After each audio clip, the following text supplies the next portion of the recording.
The Shrimple.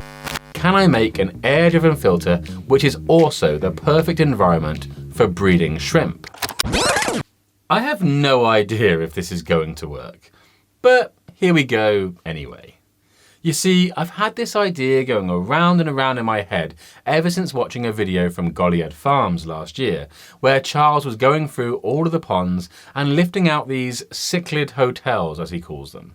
Essentially, just some pipes tied together and dumped inside his breeding ponds. And these are nothing new. If you Google breeding cave, you'll see it's pretty standard to add little towers of ceramic pipe into a tank to create a nice safe space for fish or shrimp to shelter during spawning. But my idea is a bit more complex than just some plastic pipes glued together. What I want to know is, can I make an air-driven filter which is also the perfect environment for breeding shrimp? And the working title for what I have in my head is The Shrimple. Hopefully, if the next few weeks are a success, then voiceover me can explain some more. So the vision was this. I wanted to create a Mayan Temple inspired stack of pipes that would be decorated with moss and stone to give the feeling that the Shrimple had been lost to nature.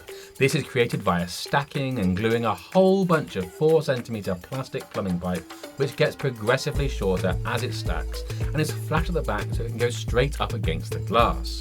I had this all mapped out on a piece of paper, accounting for space all around the edge of the Dennerle escapers tank in order to grow a nice carpet for the Shrimple, the Shrimple, to emerge from. But the twist is this. Within the bottom layer of 4cm pipe is a horizontal 2cm pipe. This slots between all of the larger pipes with a T-joint in the centre to bring an outflow pipe up to the water's surface. The horizontal pipe is drilled with some small holes, and this means that when the airline hose is inserted in the bottom of the outflow pipe, it will draw water through the entire bottom layer of piping, essentially turning the entire Shrimple into an air-driven filter. Once we've added some filter media, of course. Just a brief aside at this point, I make it sound very simple, like I'll just grow a planted carpet and build an untested and completely random filter idea, and that everything will somehow be fine. But there are two things worth stating at this stage. Number one, I have no good evidence that this filter will work. Number two, I intend to grow a carpet of Micranthemum Monte Carlo, which to date I have never managed to successfully grow in this fish room. So it's highly likely that this project never gets completed, is a complete failure, and I am talking to myself right now because this video never gets released. Hey ho, fingers crossed this is about to be inserted into the voiceover somewhere. So once I had cut, drilled and glued everything together, it was time for a test run. As you can see from the blue dye, the water is drawn down to the bottom pipes and then flows back up and out of the central outflow pipe. Hopefully this will filter the tank nice and efficiently, and the plan is to build up the substrate at the back to create some undergravel filtration too.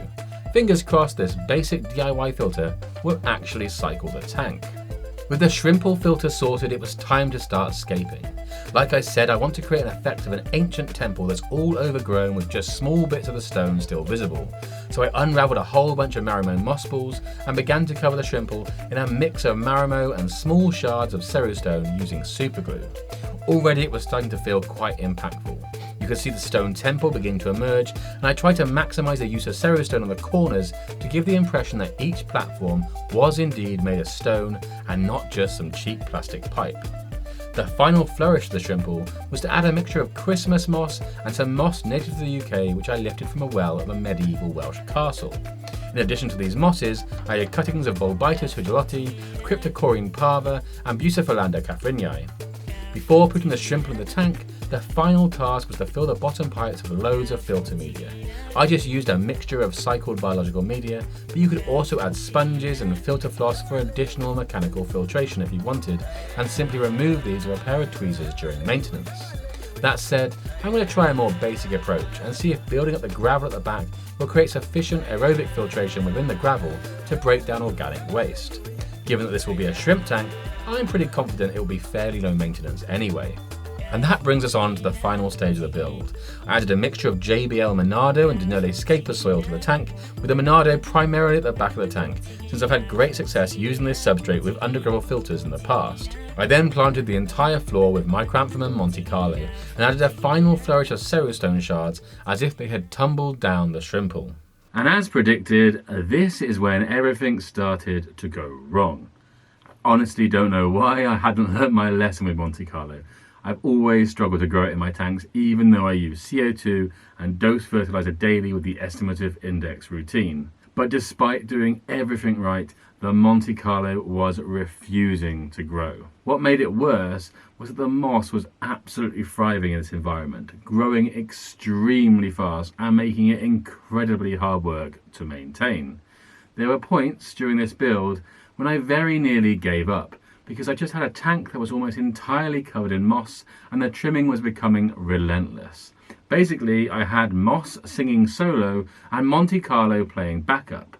It was supposed to be the other way around. One bit of good news was that, to my amazement, the filter was working perfectly. To encourage better water flow, I even created a spray bar for the outflow by capping the end of some pipe and drilling progressively larger holes to encourage equal water flow from each hole. I found this to be a great little invention, and not something I've seen done with air-driven filters before. So yeah, any manufacturers out there that want to partner up, give me a shout.